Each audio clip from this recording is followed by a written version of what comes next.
Bienvenue sur notre série Discussion avec nos experts. Dans cette série, D-Paradise échange avec des grands noms de la psychologie autour de problématiques pouvant affecter le bien-être et le développement des jeunes.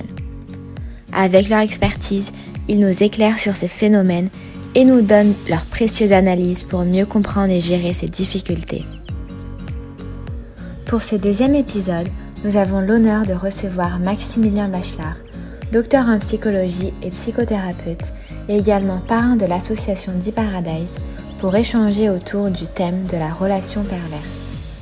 On entend souvent parler du thème pervers narcissique dans les médias et dans la société, mais on s'intéresse rarement aux mécanismes de la relation que les victimes entretiennent avec ce type de personnes. Pourquoi ce sont ces personnes qui se retrouvent en proie à une relation perverse?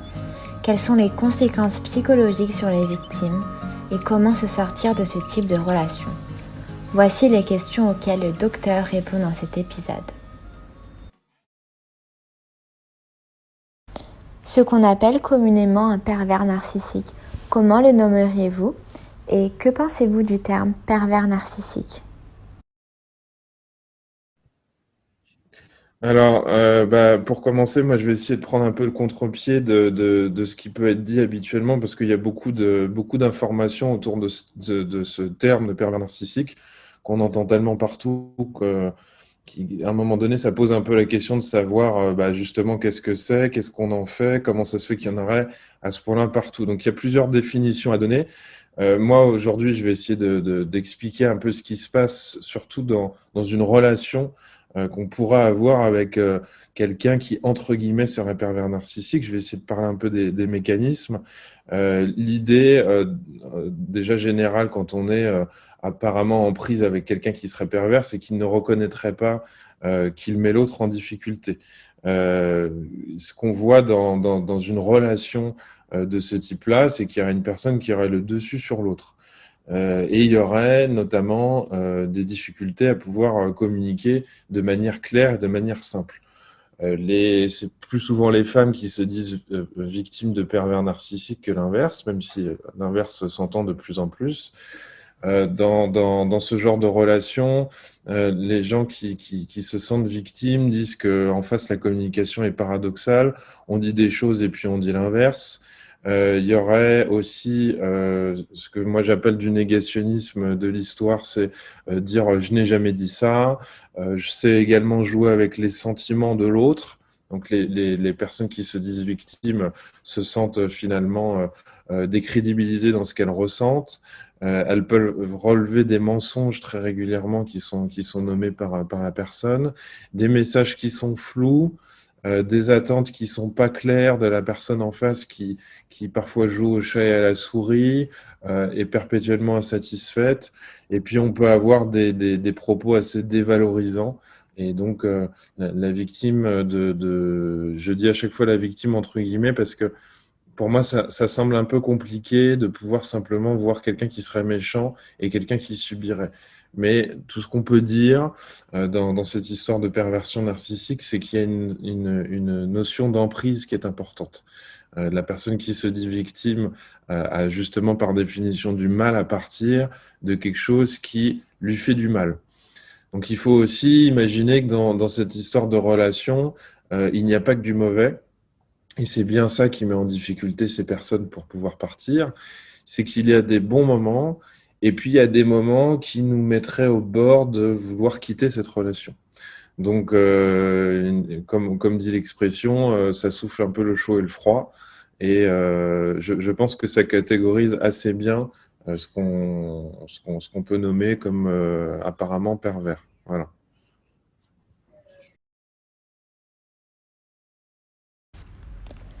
Certaines personnes sont-elles plus susceptibles que d'autres de tomber dans le piège de ce type de personnes?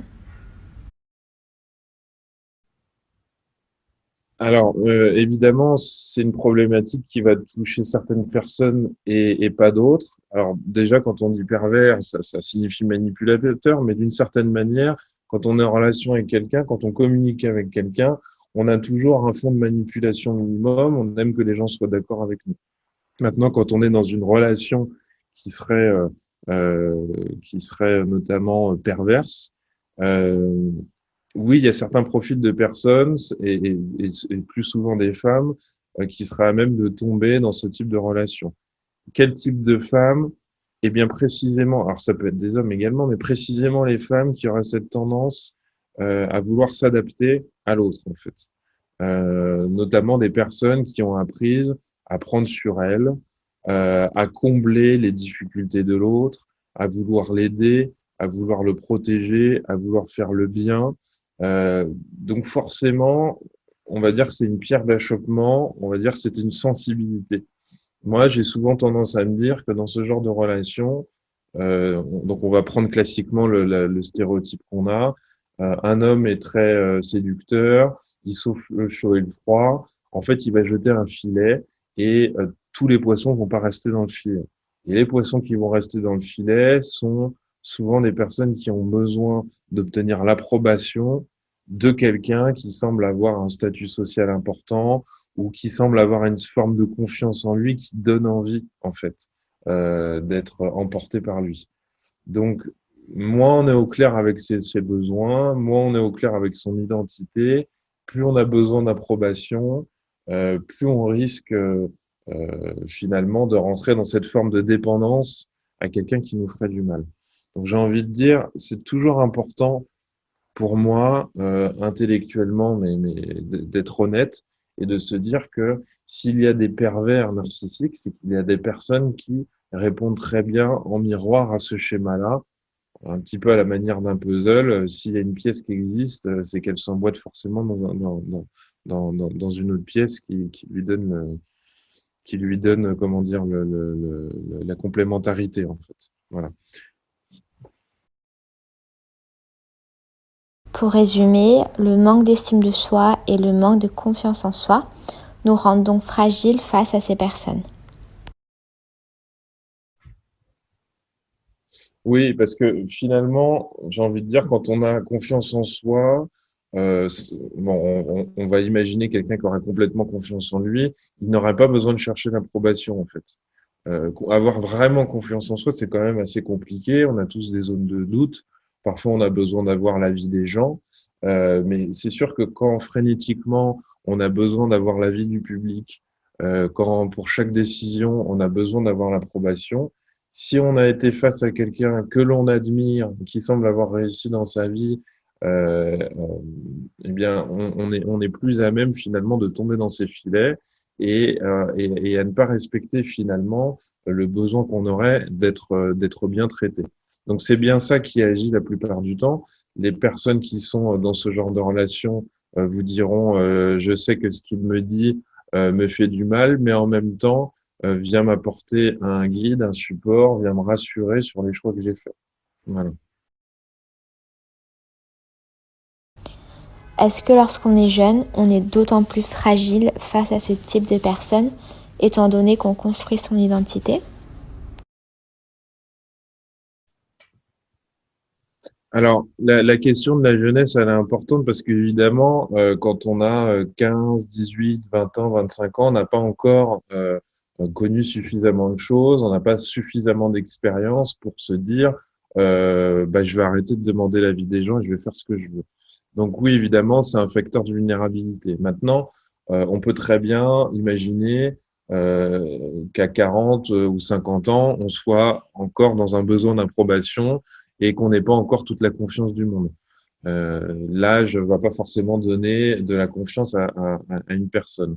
Donc, ce qui compte, c'est pas tant l'âge, c'est la possibilité de pouvoir penser par soi-même. C'est la possibilité, à un moment donné, d'accepter qu'on serait prêt à faire cavalier seul plutôt que d'être mal accompagné, en fait.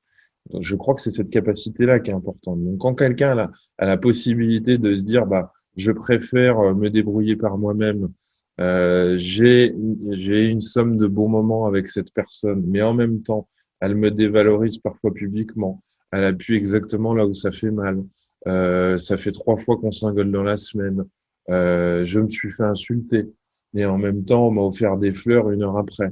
Eh bien, je ne veux plus ça. Quand on a cette capacité à pouvoir se dire, ça suffit, je suis prêt à me retrouver seul, je pense qu'on a dépassé le problème. Et évidemment, quand on est jeune, qu'on est dans ses premières relations amoureuses, affectives, on est rarement prêt à se dire je vaux quelque chose, je ne suis pas ce que l'autre me renvoie et je suis prêt finalement à avancer seul un temps pour retrouver quelqu'un qui me respectera plus. Voilà. Comment peut-on reconnaître ce type de profil? Y a-t-il des signes que l'on peut repérer en amont? Mm. Alors, je pense que c'est une question importante parce que dans la question de la perversion narcissique, ce que j'entends souvent, même quasiment tout le temps, c'est il n'était pas comme ça au départ. Moi, je pars du principe que on a tout sous les yeux dès le départ, mais que la nature humaine, on est tous pris par la même problématique, c'est que on n'est pas prêt à tout voir du premier coup d'œil. Pourquoi? Parce que la personne en face a beaucoup de charme, elle est très sympathique, elle sourit, elle nous apporte des choses, du bien-être, et donc on écarte tout doucement certains éléments qui pourraient nous faire tiquer. C'est d'ailleurs pour ça que l'entourage, très facilement, peut s'en rendre compte du premier coup d'œil parce qu'il n'est pas encore emporté par le charme de la personne et peut relever ce qui ne va pas. Donc il y a deux choses pour moi qui sont importantes. C'est de réussir à mettre sur le même plan, à comparer ce que dit la personne et ce qu'elle fait. Donc si la personne dit, si c'est un homme qui dit à sa copine, mais je t'aime, je te respecte et je te ferai jamais de mal, et qu'une heure après, dans les faits, dans le concret, dans les actes, il est dévalorisant auprès d'autres personnes en disant tu as vu comment t'es habillé et que ça fait rire les copines, par exemple. Là, pour moi, c'est un indice clair qu'il y a un décalage entre la promesse qu'il a fait et les actes qu'il a mis en place. Donc ça, c'est très important. Donc ça, c'est la première chose. Et le deuxième point, qui est évidemment pas facile à transmettre comme ça uniquement dans une interview, mais qui parlera à certaines personnes, c'est de faire attention à ce qu'on ressent, en fait, tout simplement. Si on commence à se dire, me sens pas forcément en sécurité, ou je lui fais pas vraiment confiance, ou j'ai eu dans la journée des moments où j'étais vraiment pas bien par rapport à ce qu'il m'a dit, même si maintenant, tout de suite, je suis très heureuse et je passe un bon moment. Là aussi, ce sont des indices qu'il faut pouvoir écouter. Parce qu'encore une fois, quand on est dans une rencontre, euh, on s'arrête sur certains points. On ne veut pas tout voir. On ne peut pas tout voir chez quelqu'un, mais il y a une partie de nous qui saisit certaines incohérences. On fait le choix, malheureusement, de les mettre de côté. Donc, la meilleure amie va dire, ouais, mais tu te rappelles ce que tu m'as dit au début quand il l'a rencontré, il t'avait dit ça, et puis ça t'avait mis mal pendant 2 jours. Ça nous prouve bien, en fait, qu'au départ, comme on est séduit par certaines parties de la personne, on n'écoute pas ce qui nous fait du mal.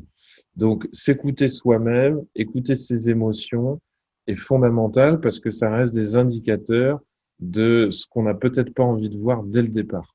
Voilà, la rencontre avec une personne, quand ça clique bien, quand ça marche bien, eh bien, ça nous emporte et ça nous fait minimiser ce que finalement on avait sous les yeux. Parce que la plupart du temps, quand les gens sortent de ce genre de relation, ce qu'ils disent régulièrement, c'est vrai, au départ, j'étais pas bien, au départ, il m'a dit telle chose, mais je ne m'en rendais pas compte, ou je me disais que ça passerait, ou je me disais que j'avais mal compris. En gros, c'est de ma faute. Donc, il y a quand même cette notion de culpabilité derrière qui est importante. Ça, notamment, c'est une émotion qui est fondamentale et qu'on retrouve souvent. C'est que la personne, en plus, se culpabilise en se disant, oui, bah, il a pas tout à fait tort dans sa critique, j'aurais dû faire comme ci, j'aurais dû faire comme ça. Donc voilà, les deux choses importantes, si je devais résumer, c'est d'essayer d'observer avec un petit peu de recul s'il y a vraiment une concordance entre ce que la personne me dit et ce qu'elle fait. Et deuxièmement, d'écouter, de tendre bien l'oreille sur les émotions qu'on ressent, parce que dans une certaine mesure, les émotions qu'on ressent ne viennent pas par hasard. C'est pas quelque chose de désordonné. Ce sont des indicateurs sur ce qui est en train de se passer et qui nous échappe. Voilà.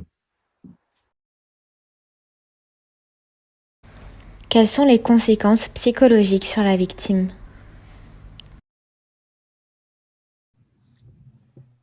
Alors, quand on a été longtemps dans une relation comme ça, il y a deux choses importantes qu'il faut pouvoir se dire. D'une certaine manière, si on a été dans ce genre de relation, c'est que déjà on avait une forme de vulnérabilité. Donc la personne qui nous a précipités dans ces difficultés-là n'est pas responsable du déclenchement des problèmes, elle a fait qu'amplifier un problème. Elle elle s'est engouffrée dans une brèche qui était déjà ouverte et qui nous appartient déjà à nous. Donc les conséquences, bah, c'est que ça est venu amplifier quelque chose de l'ordre moi j'appelle ça des problèmes identitaires, à savoir ça a amplifié la difficulté qu'on peut avoir à écouter nos besoins, à ne pas savoir ce qu'on veut. Il y a beaucoup de personnes qui vont me dire, ah bah, finalement, sorti de cette relation, je suis perdu, je ne sais plus si je dois écouter ce que je ressens, je n'arrive pas à faire des choix dans ma vie. Finalement, ce fameux pervers, il avait pour fonction, même s'il était un problème, il était en même temps une solution, il avait pour fonction de guider la personne qui avait besoin peut-être d'un mentor, peut-être d'un référent, qui avait besoin régulièrement en donnant son avis, nous permettait d'une certaine manière de nous orienter sur nos choix de vie. Donc, s'il y a plus de pervers, s'il y a plus de relations perverses, bah, on est facilement en prise avec, j'ai envie de dire, le vide de l'existence, la possibilité d'être libre, la responsabilité, la question de faire des choix. Donc, je ne sais pas si ne plus être dans cette relation crée des dégâts, mais je crois que c'est l'opportunité d'une certaine manière de nous poser des questions fondamentales de l'ordre de qu'est-ce que je veux faire de ma vie, qu'est-ce que j'aime vraiment, euh, qu'est-ce que je voudrais vraiment faire de mon avenir sans le demander aux autres, qu'est-ce qui me correspond. Et je crois que ça vient ouvrir cette brèche. Voilà. Avoir une relation de ce type peut donc nous aider à mieux nous connaître et à savoir ce que l'on veut. Ben, je crois que finalement, ce qu'il y a aussi à conclure par rapport à ce genre d'histoire, quand on est rentré dans une histoire comme ça ou dans plusieurs histoires comme ça, je crois qu'il faut se demander, mais comment ça se fait que ça m'arrive à moi? Quelqu'un qui est un peu plus consolidé, un peu plus structuré au fond de lui et a moins besoin de l'autre pour avancer, ne sera pas sensible au charme de quelqu'un qu'on appellerait pervers parce qu'il verra d'emblée qu'il est amené à aller dans une direction alors qu'il n'en a pas envie. Donc, je crois que c'est l'opportunité c'est un appel à plus de maturité, à savoir un peu plus ce que l'on veut. Euh, je pense que c'est un appel à s'écouter soi-même, à s'autoriser un peu plus à être soi, à mettre en place des actions sans attendre en retour des félicitations ou un avis de notre entourage. Donc, je crois vraiment que on peut le voir comme une opportunité, on peut le voir d'une manière négative en se disant victime et en se disant qu'on est déstructuré par l'autre. Mais j'ai envie de dire, si tout était bien solide, le pont n'aurait pas cassé en fait.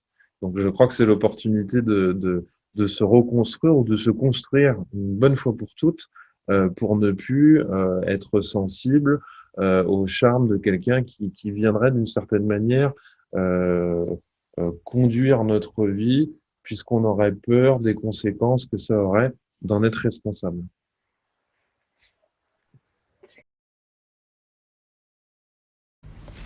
Comment sortir de ce type de relation lorsqu'on ne se voit pas sans l'autre? Y a-t-il différentes phases?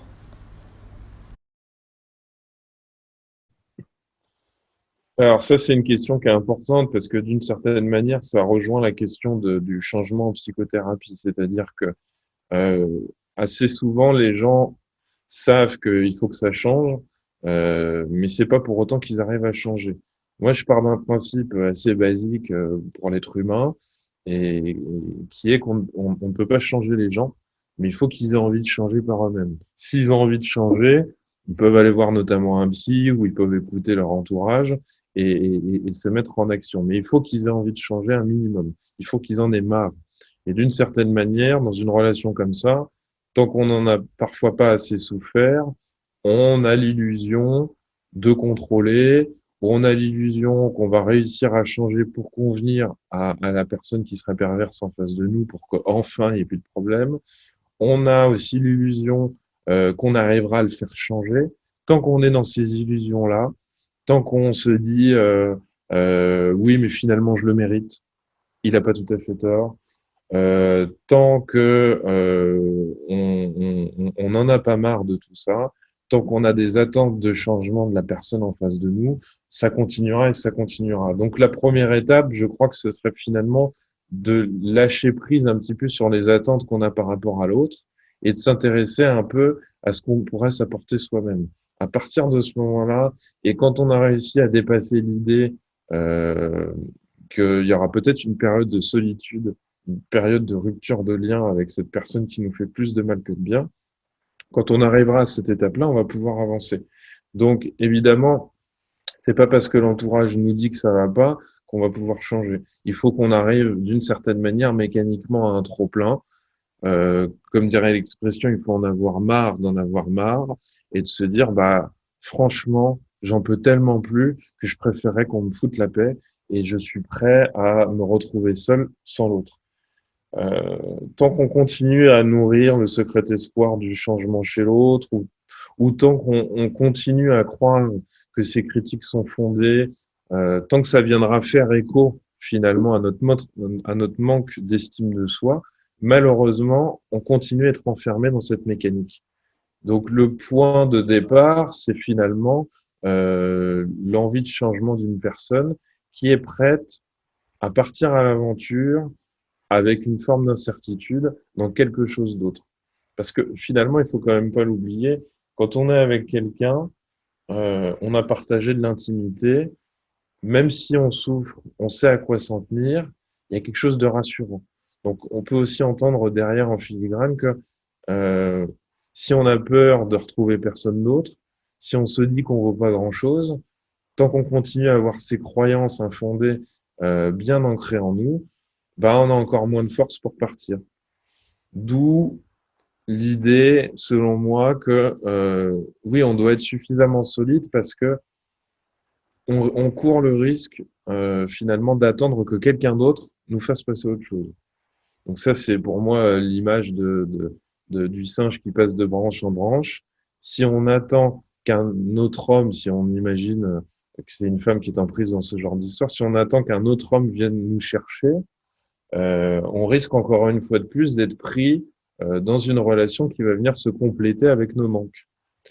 Donc je crois il faut pouvoir cheminer tout doucement dans l'idée que bah, il serait bien de faire une pause un temps et de se demander bah, comment ça se fait que moi j'ai pu me retrouver dans ce genre d'histoire.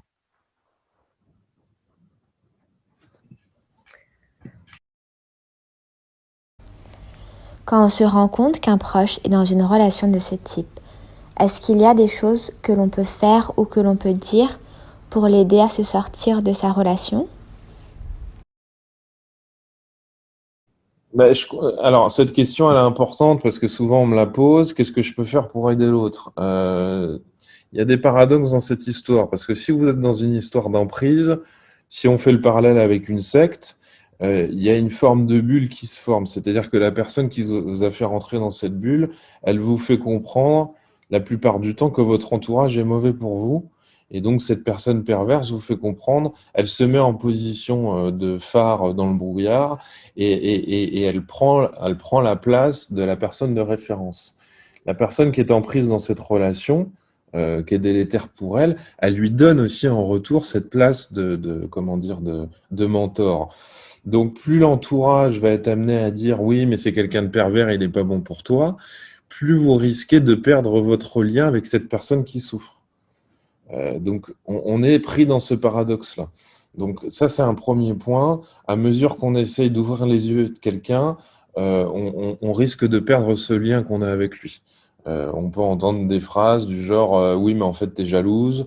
T'es jalouse parce qu'il a une belle voiture, il est sympathique, il est là pour moi. T'es jalouse parce que t'es pas heureuse dans ton couple. Donc, laisse-moi tranquille. Donc là, la tâche, elle devient un petit peu ingrate. On va dire que d'une certaine manière, c'est un peu le syndrome de la prise d'otage. C'est-à-dire que la personne qui souffre dans cette relation va venir défendre entre guillemets, la personne perverse contre le reste du monde. Il y a un deuxième point aussi qui est aussi à comprendre, c'est qu'on ne peut pas jouer le rôle du thérapeute non plus. C'est-à-dire que si on est amis et qu'on joue le rôle du thérapeute, vous risquez de vous embarquer dans une histoire qui va durer très longtemps.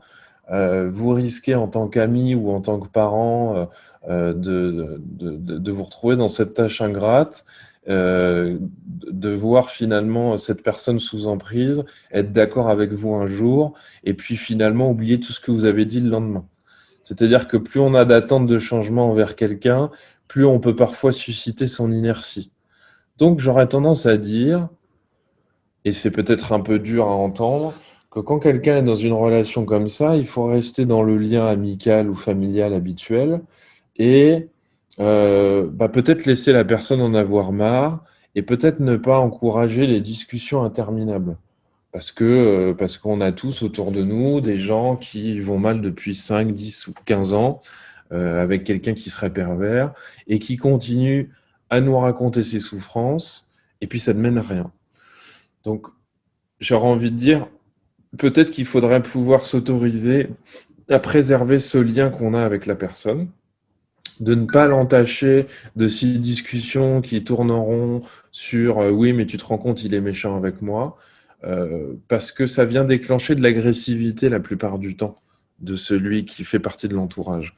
Pourquoi ça déclenche de l'agressivité? Parce qu'on se dit, j'aime cette personne, elle est avec quelqu'un qui est pas bon pour elle, elle a mal, je ne peux pas l'aider, et finalement, elle me rend témoin de son impuissance. Et comme je ne supporte pas mon impuissance à l'aider, eh bien, j'ai envie de la secouer. Et puis, quand je la secoue, eh bien, elle m'envoie paître. Et donc, vous voyez bien qu'on est en train de détruire quelque chose du lien amical ou du lien familial qui est si précieux. Donc, je pense que il faut pouvoir, à un moment donné, euh, se raisonner et ne pas devenir le confident de toutes ces choses-là en disant, bah écoute, si vraiment ça te fait souffrir cette histoire, moi je ne peux pas devenir ton psy, tu devras en parler à quelqu'un d'extérieur, moi je suis trop impliqué dans cette histoire, je continue à être là en tant que mère, en tant que père, en tant que frère, sœur ou en tant qu'ami. Voilà. Donc il faudrait plutôt orienter la personne vers un service adapté pour prendre en charge ce type de problématique. Oui, oui, c'est plus simple de pouvoir rediriger vers l'extérieur parce qu'en plus, on n'a pas de passif. Quand, par exemple, un psychologue dit à une personne, mais vous vous faites souffrir depuis des années, j'ai l'impression que vous vous dévalorisez complètement dans cette histoire. La personne qui entend ça, euh, elle est beaucoup plus à l'écoute parce elle n'a pas d'historique avec ce psychologue, ce ou cette psychologue. Il y a pas d'enjeu particulier. Elle peut pas imaginer que le ou la psychologue est jaloux.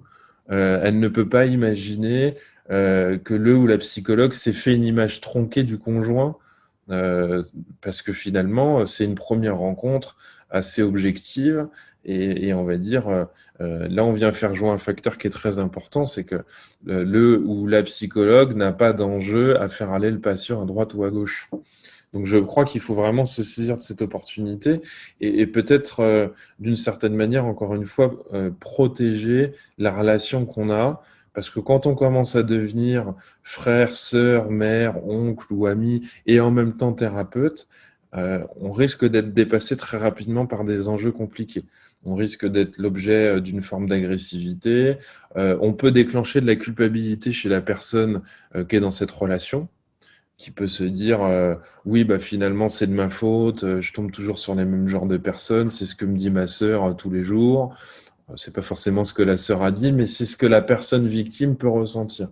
Donc je crois qu'il faut pouvoir départager les rôles, que les mamans restent des mamans, que les oncles restent des oncles, que les amis restent des amis, qu'on puisse préserver ce lien qui sera très important à remettre en route de manière saine quand cette relation s'arrêtera.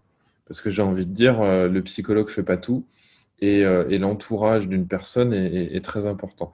Le souci qu'on peut retrouver aussi chez ces personnes victimes, c'est qu'elles ont épuisé leur entourage et que l'entourage n'a plus du tout envie d'être dans une relation amicale ou familiale sécurisante parce qu'on leur a rebattu les oreilles pendant des heures, des mois et des années sur une relation toxique. Et ces personnes-là n'ont plus envie d'être en relation parce qu'elles se sont senties trop impuissantes et trop inutiles. Donc vous voyez, là, ça c'est un dégât particulier qu'on peut retrouver, c'est que le monde a voulu aider et le monde s'est fatigué, le monde s'est brûlé et les relations se sont délitées. Et ça, c'est une conséquence sur laquelle les auditeurs peuvent être en prise. Et donc, voilà, pour résumer, j'invite l'entourage à bien prendre sa place d'entourage et peut-être à laisser à quelqu'un d'extérieur la possibilité de proposer une aide qui est vraiment thérapeutique. Pouvez-vous nous en dire un peu plus sur ce que la psychothérapie peut apporter à ce type de souffrance? Je pense que finalement, en filigrane, depuis le début, je cite un peu des choses qui peuvent être des objectifs de la psychothérapie, c'est-à-dire pouvoir mettre du sens sur pourquoi je me mets dans une relation comme ça, qu'est-ce que je viens chercher dans cette histoire, parce que finalement, encore une fois, les gens ne s'attirent pas par hasard, c'est pas pour rien qu'on est avec quelqu'un qui aurait un profil pervers, donc je crois qu'il y a quelque chose à comprendre. Moi, j'ai pas de réponse toute faite. Ça va dépendre à chaque fois des rencontres.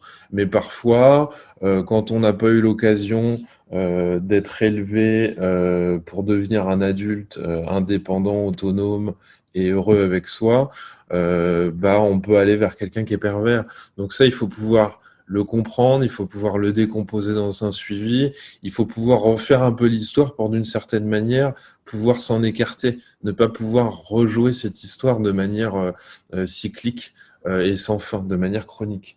Donc la psychothérapie, elle va aider auprès d'une personne à refaire un peu du lien dans son histoire et puis peut-être aussi lui permettre de prendre de plus en plus conscience des choix qu'elle fait.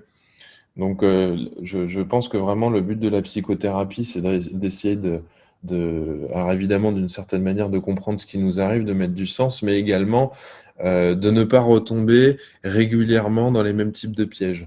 Et en fait, il suffit pas simplement de se pincer le doigt une fois pour ne plus le refaire. Il faut être amené à avoir une autre gymnastique. Si on est, par exemple, amené à aller vers des profils pervers régulièrement, la question que le psychothérapeute va se poser avec le patient, c'est comment ça se fait que vous vous intéressez pas aux 95% d'hommes qui restent autour de vous et qui n'ont pas ce profil pervers. Voilà. Donc tout ça, il faut pouvoir le décomposer, puisque d'une certaine manière, les gens qui sont victimes de pervers vont en arriver très rapidement à la conclusion que le monde entier est pervers. Une femme qui tombe dans ce genre de relation, elle va vous dire, oui, mais tous les hommes sont pareils. Donc, et ce qui va être important, c'est évidemment de pouvoir se rendre compte que non, c'est pas vrai. D'une certaine manière, comment dire, on est amené à focaliser notre attention sur ce qui va pas chez l'autre, mais également qu'on pourrait avoir tendance à prêter le flanc, comme on dit, à ce genre de personnalité. Donc, j'ai tendance à dire que quand un suivi thérapeutique est bien abouti, les personnes ne se sentent plus très sensibles à ce genre de personnes perverses et ont tendance à minimiser le nombre de pervers qui restent sur Terre. Et quand elles en croisent par la suite, à se sentir complètement insensibles à cette espèce de charme mêlé de destruction, en fait.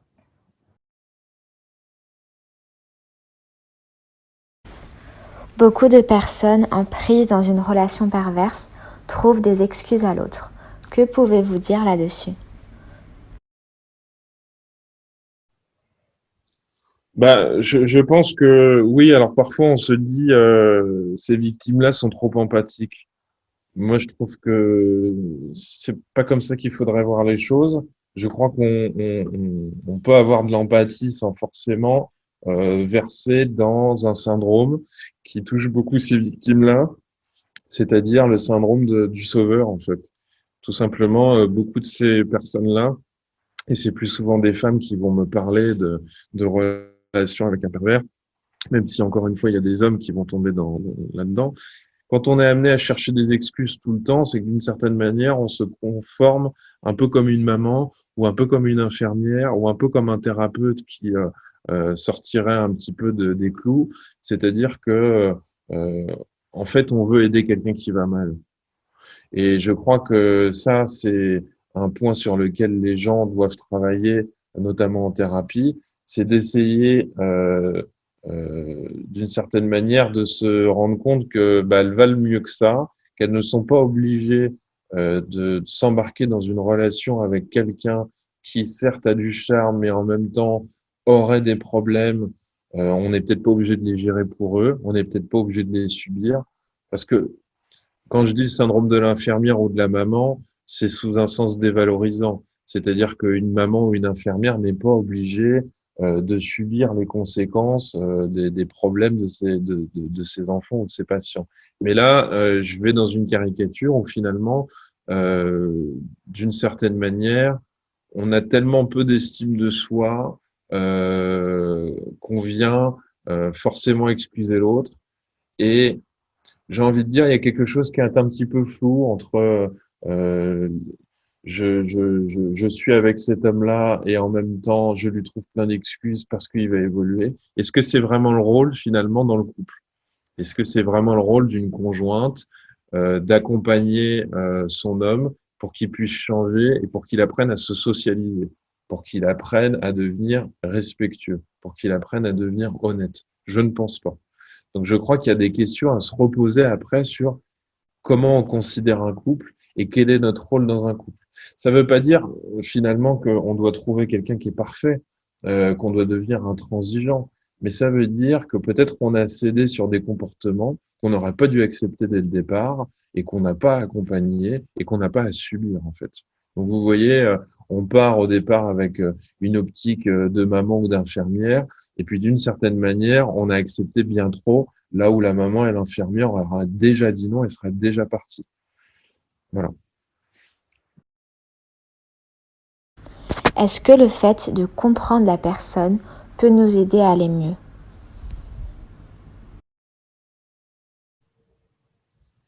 Alors là, c'est quelque chose d'important, c'est-à-dire qu'il faut quand même différencier le fait qu'on puisse comprendre ce qui arrive à une personne et le fait de le subir, en fait. Vous voyez?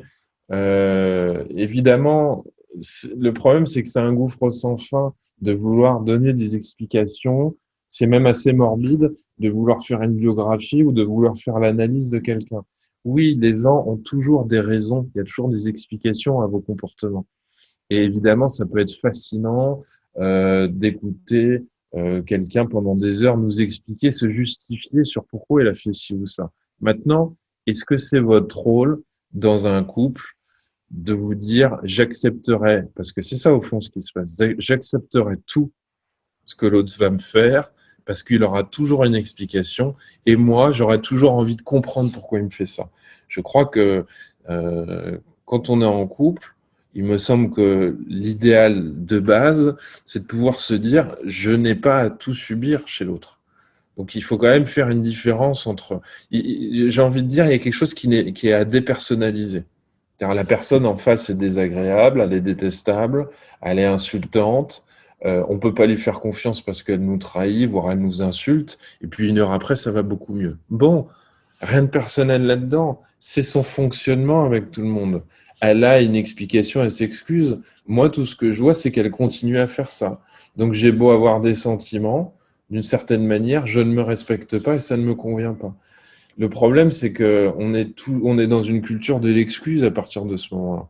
Et je pense que on peut avoir des explications et on peut s'excuser sur des choses qu'on a pu faire, mais quand ça devient chronique et que ça ne s'arrête jamais, je crois que écouter les excuses et écouter les explications, c'est donner encore une fois en direct la possibilité à l'autre de continuer de persister. Voilà.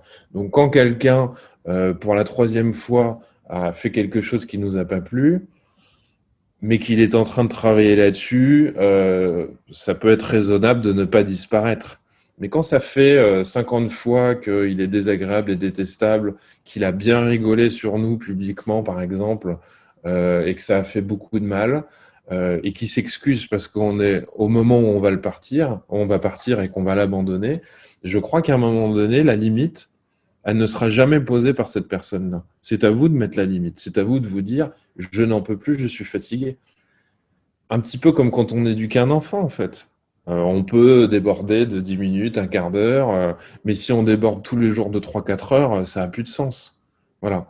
Donc je crois qu'il y a un piège à vouloir comprendre les gens et donc finalement, parfois par extension, leur donner toutes les excuses du monde et subir. On n'est pas obligé de subir. On peut tout à fait comprendre que l'autre a un problème. Le souci, c'est de se dire, il est à deux doigts de changer, il va arrêter demain. C'est comme dans la problématique de l'alcool. Il m'a dit qu'il allait arrêter demain, il n'y a pas de souci. Oui, oui, lui, il croit profondément qu'il va arrêter demain. Mais ça fait 10 ans, en fait, qu'il se dit qu'il arrêtera demain. Donc, ce qui se passe dans cette question de relation perverse, c'est que souvent, personne n'arrive à mettre un terme. L'autre a besoin de fonctionner, d'avoir un public et d'avoir quelqu'un qui lui pardonne inlassablement tout ce qu'il fait. Et en face, on a quelqu'un qui ne sait pas se mettre de limites et qui ne s'imagine pas s'arrêter, qui ne s'imagine pas se retrouver seul et qui croit dans un délire partagé que les choses vont changer demain. Et puis, c'est des gens qui parfois peuvent se réveiller 10 ans plus tard et en fait, rien n'a jamais changé. Donc oui, ça appelle à un minimum de raison et de se dire, si je fais le bilan de ce qui se passe dans notre relation depuis le début, finalement, il y a des promesses qui ont été formulées depuis le début et qui n'ont jamais, jamais, jamais, jamais été tenues. Et c'est pas grave, je veux pas le prendre personnellement, c'est juste que je veux plus le subir. Je ne lui en veux pas de ne pas avoir changé pour moi, je n'ai juste plus envie de subir ça. Point barre. Ça n'est plus une affaire personnelle. Je ne le prends pas personnellement, il n'y arrive pas et puis c'est tout. Pour finir, quel message voulez-vous que les jeunes retiennent ?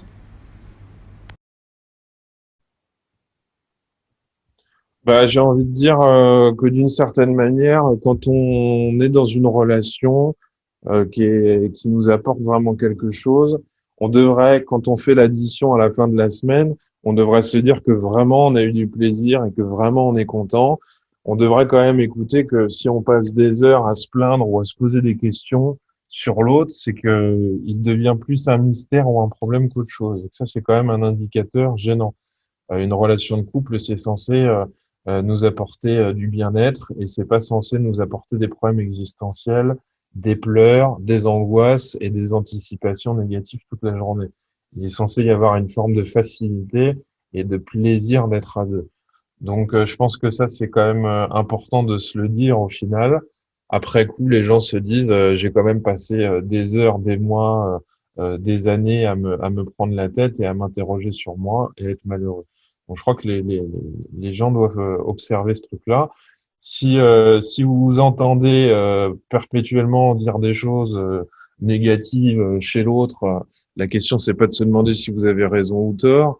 La question n'est pas de savoir s'il peut changer ou pas, si vous avez un problème ou pas. C'est déjà de se dire, mais qu'est-ce que je fais dans cette histoire-là? Est-ce que finalement, ça m'apporte quelque chose d'agréable? Ou est-ce que je suis pas plutôt en train de m'embarrasser avec un problème que je n'arrive pas à régler?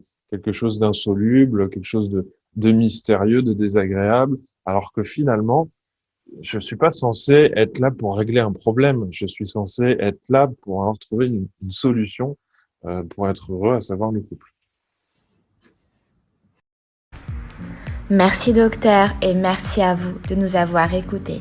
Si cet épisode t'a plu, n'hésite pas à aimer, commenter et t'abonner à notre chaîne afin d'être tenu au courant des prochains épisodes. Tu peux nous retrouver sur notre compte Instagram dit-paradise.fr et sur notre site internet dit-paradise.com. Tu y trouveras notre magazine, notre chaîne de podcast, le formulaire pour bénéficier de notre suivi psychologique gratuit et le formulaire pour rejoindre notre équipe. Pour toute question ou pour toute demande d'information, tu peux nous contacter en message privé sur Instagram ou sur notre adresse email staff@dit-paradise.com. À très vite l'ADP Family.